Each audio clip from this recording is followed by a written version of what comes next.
Hello, BookTube. It is Thursday, which means, well, Poetry Thursday. Uh, Today I bring to you not a poem, but basically a entire scene. I'm not going to read the entire scene because it's long. It's a scene. It's a scene two from Act three in the play Julius Caesar by William Shakespeare. The famous This scene is Caesar's funeral and has the famous speech, "Friends, Romans, countrymen, lend me your ears," and it's one of my favorite Shakespeare scenes. In fact, right now I'm translating this play and I'm going to adapt for the stage.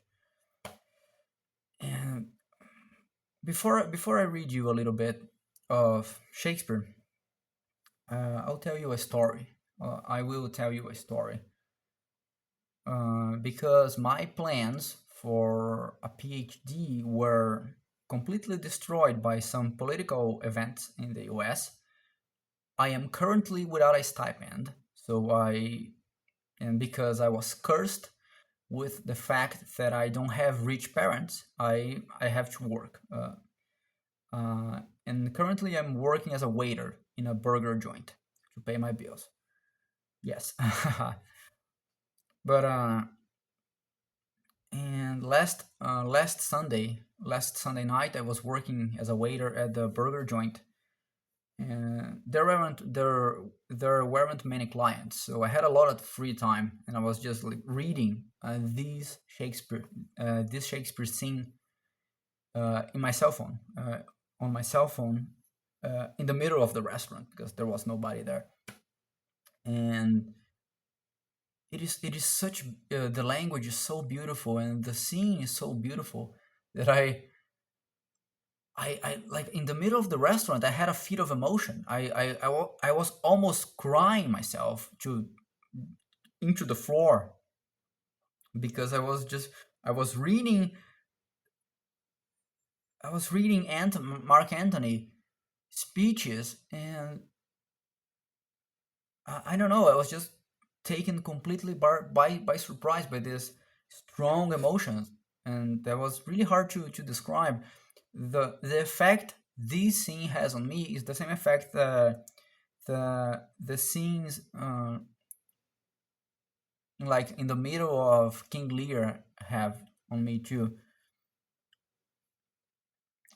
The scenes in which Lear is in the open on the is in on the open field and is raining and there's thunder, and he's raving mad and tearing his clothes and cursing the skies and cursing the weather, and then he finds the hut where another main character is also there, but disguised as a beggar and as a crazy beggar. These two scenes, the mad King Lear against in the rain and the funeral of Caesar, just have such a strong grip on my emotions that it's amazing. It's amazing that Shakespeare can do that. And I'm going to read you. I'm not going to read.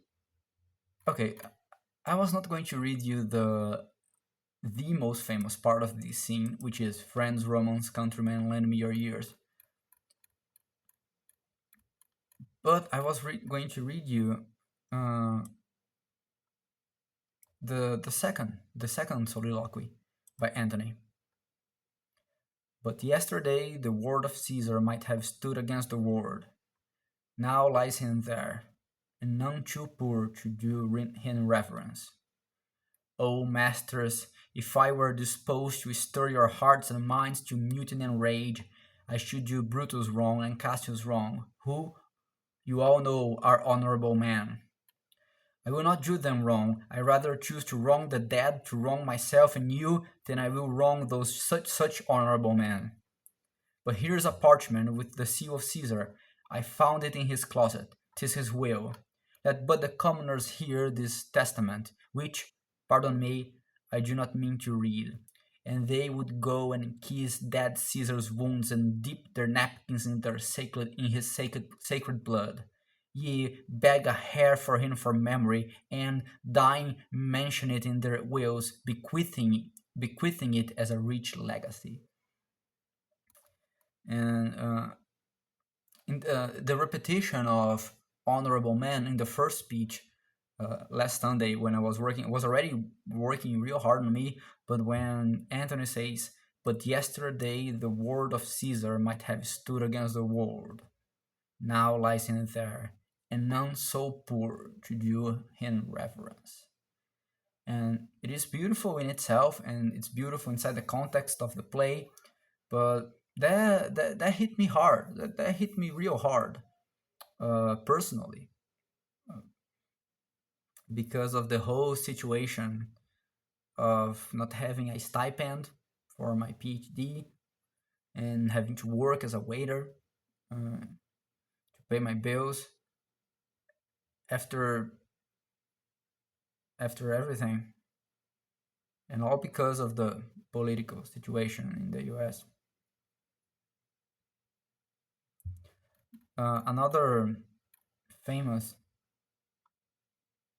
line from this. I'm reading. I'm looking downwards because I'm reading in my computer. I know a lot of Shakespeare by heart, but I don't know most of this by heart. But another famous line from this scene that I really like is, "You are not wood, you are not stones, but man. You are not wood, you are not stones, but man. And being man, hearing the will of Caesar, it will inflame you. It will make you mad. Yeah, you are not wood, you are not stones, but man." So yeah. Fun fact: Julius Caesar was the first Shakespeare play that I have ever read. Long time ago.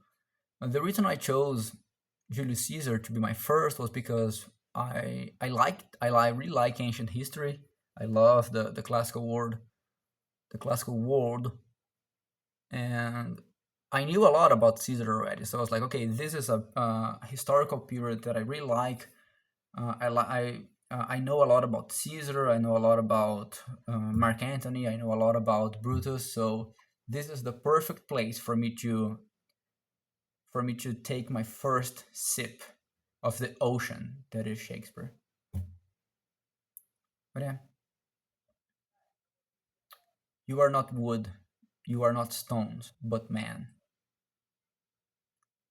Thank you, BookTube.